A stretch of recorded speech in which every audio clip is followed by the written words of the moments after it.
নমস্কার বন্ধুরা, SB academic সেন্টারে প্রত্যেকটা ছাত্রছাত্রীকে স্বাগত। আজকে আমি 2026 সালের 4th সেমিস্টারের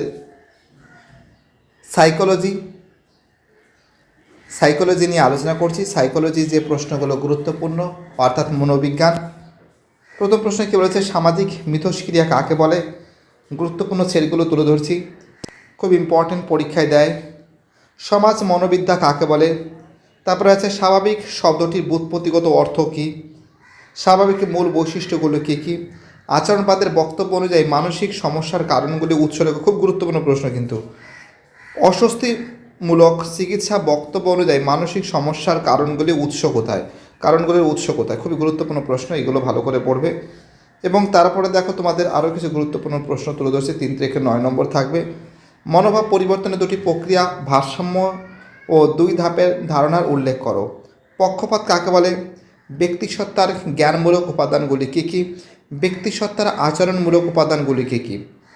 তারপরে আছে জিনতত্ত্ব অনুযায়ী কোন কোন মানসিক অসঙ্গতিগুলি বংশাণু সূত্রে প্রাপ্ত হয়। দেমেরু টু এবং অসঙ্গতি বলতে কী বোঝো? খুবই গুরুত্বপূর্ণ প্রশ্ন। এবার দেখো 4 দুগুণী 8 নম্বরে যে প্রশ্নগুলো আছে, যে কোনো দুটি প্রশ্ন লিখতে হবে।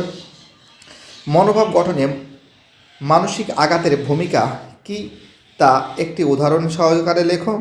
2 দাগে মনোভাব পরিবর্তনের সমবেত বা দলীয় আলাপ আলোচনার বিষয়টি কীভাবে ক্রিয়া করে তা উদাহরণ সহকারে লেখো, ব্যাখ্যা করো। 3 দাগে বলেছে মনোবিজ্ঞানের স্বাভাবিকতার মূল বৈশিষ্ট্যগুলি লেখো। 4 দাগের যে প্রশ্ন আছে এই প্রশ্নগুলো তোমরা দেখে নাও। প্রত্যেকটা প্রশ্ন ইম্পর্টেন্ট, প্রত্যেকটা প্রশ্ন ভাইটাল। যারা ভিডিওটা দেখছো, যারা চ্যানেলের সঙ্গে যুক্ত আছো, যারা চ্যানেলটাকে সাবস্ক্রাইব করছো, যাদের সাপোর্ট আমি পাচ্ছি, সবাইকে অসংখ্য ধন্যবাদ জানাই। আজকে আমি তোমাদের সাইকোলজি সাজেশন নিয়ে আলোচনা করছি। সাইকোলজি থেকে যে প্রশ্নগুলো গুরুত্বপূর্ণ, এর ভিতর থেকে তোমরা এই স্বাভাবিকতার মূল বৈশিষ্ট্য ইম্পর্টেন্ট আছে, মনোভাব এটাও পরীক্ষা দেয়, জিনতত্ত্ব এটা দেয়, এটা ইম্পর্টেন্ট আছে, এটাও ইম্পর্টেন্ট আছে, এটাও ইম্পর্টেন্ট আছে, এটাও ইম্পর্টেন্ট আছে, ঠিক আছে। এবার দেখো পরের প্রশ্ন কি বলেছে, ইদম ও অহমের একটি সুন্দর উদাহরণ সাহায্যে বুঝিয়ে লেখো। মনোবিদ আইজেং বর্ণিত ব্যক্তিতত্ত্বের গুরুত্বপূর্ণ মাত্রাগুলি সম্পর্কে জানানো লেখো। যুক্তিগত আবেগগত চিকিৎসা সম্পর্কে কী জানো, অস্তিত্বমূলক চিকিৎসা সম্পর্কে কী জানো লেখো।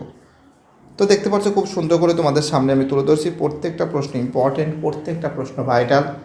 যারা ভিডিওটা দেখছো, যারা চ্যানেলের সঙ্গে যুক্ত আছো, যারা চ্যানেলটাকে সাবস্ক্রাইব করছো, যারা সাপোর্ট দিচ্ছ, তাদের আমি অসংখ্য ধন্যবাদ জানাই। এই সাপোর্ট, এই ভালোবাসা এসবি একাডেমিক সেন্টার সবসময়ের জন্য গ্রহণ করবে। এই সাপোর্ট, এই ভালোবাসা এসবি একাডেমিক সেন্টার সবসময়ের জন্য মাথা পেতে নেবে।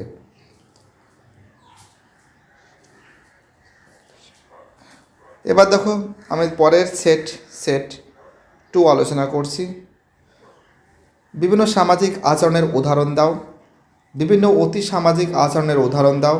3 থেকে মানসিক অসঙ্গতি আর্থসামাজিক তত্ত্বটি বিবৃত করো। 4 থেকে প্রশ্ন বিচ্ছেদজনিত উদ্বেগমূলক অসঙ্গতি সম্পর্কে কী জানো।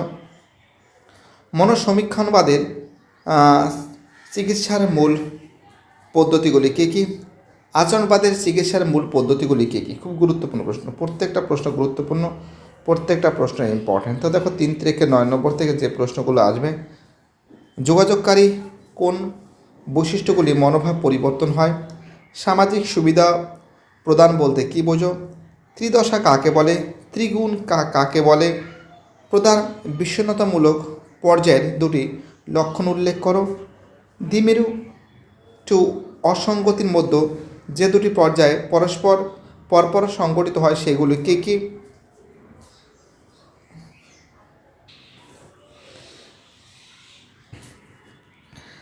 তারপরে দেখো এখানে ত্রিগুণ ত্রিদশা খুবই গুরুত্বপূর্ণ। তারপরে দেখো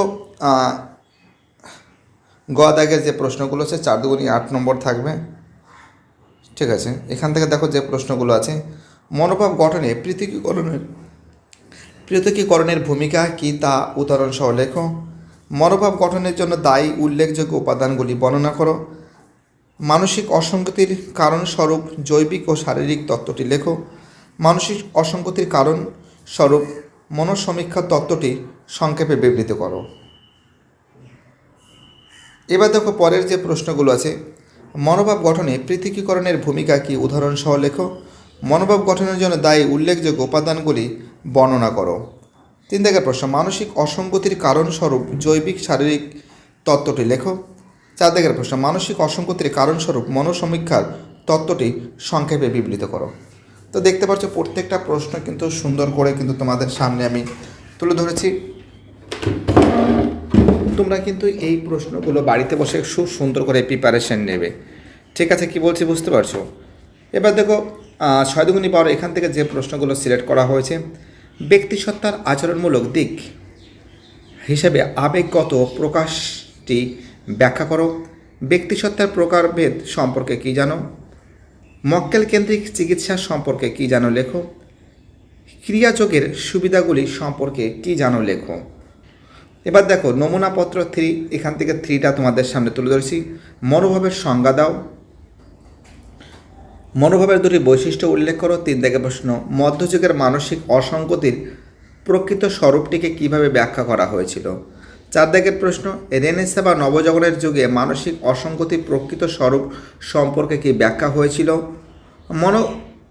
সমীক্ষণবাদের চিকিৎসামূলক সম্পর্কটি কীরূপ। আচরণবাদের চিকিৎসামূলক সম্পর্কটি কীরূপ লেখো।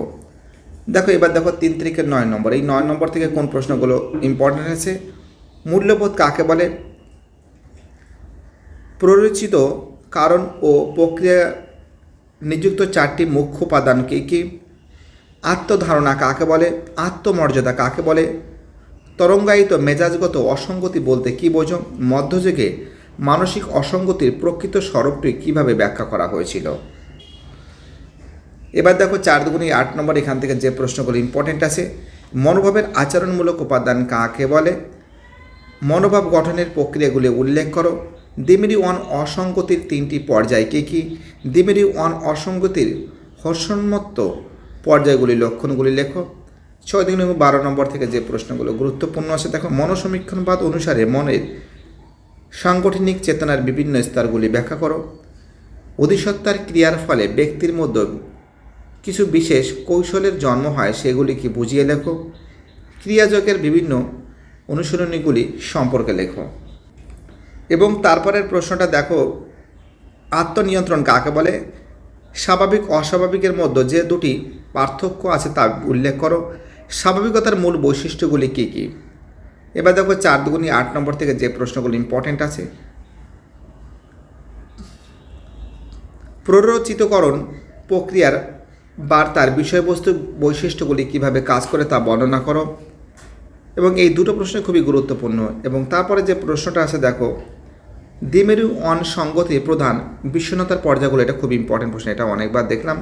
তরঙ্গিত মেজাজগত দেখো, এটাও তরঙ্গিত মেজাজগত ইম্পর্টেন্ট আছে। 6 দুগুণী 12 নম্বর থেকে যে প্রশ্নগুলো আসবে। মনোসমীক্ষণবাদ অনুসারে ব্যক্তিত্বের সাংগঠনিক কার্যকারিতা ব্যাখ্যা করো। ব্যক্তির মধ্যে উদ্ভূত হওয়ার যে কোনো 4টি প্রতিক্ষরণ কৌশল সম্পর্কে যা জানো লেখো।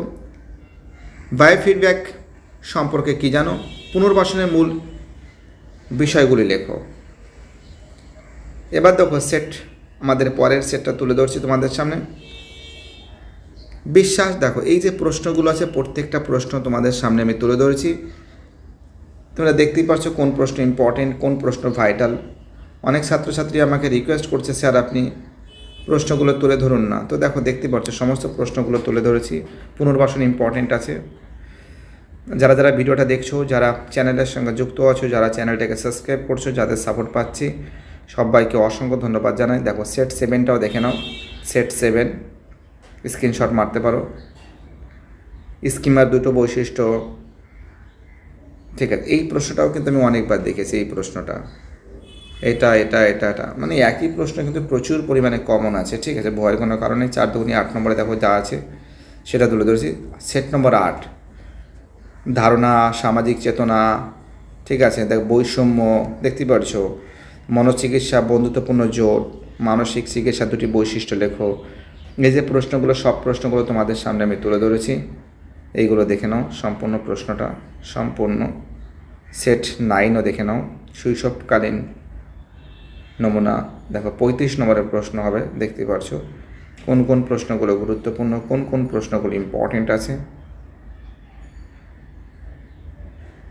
দেখতে পাচ্ছ। সরাসরি এসবি একাডেমিক সেন্টার তোমাদের সামনে আছে, তোমাদের সাথে, তোমাদের আশে, তোমাদের পাশে এসবি একাডেমিক সেন্টার সবসময় জন্য থাকবে। বাইটারা সবাই ভালো থাকবে।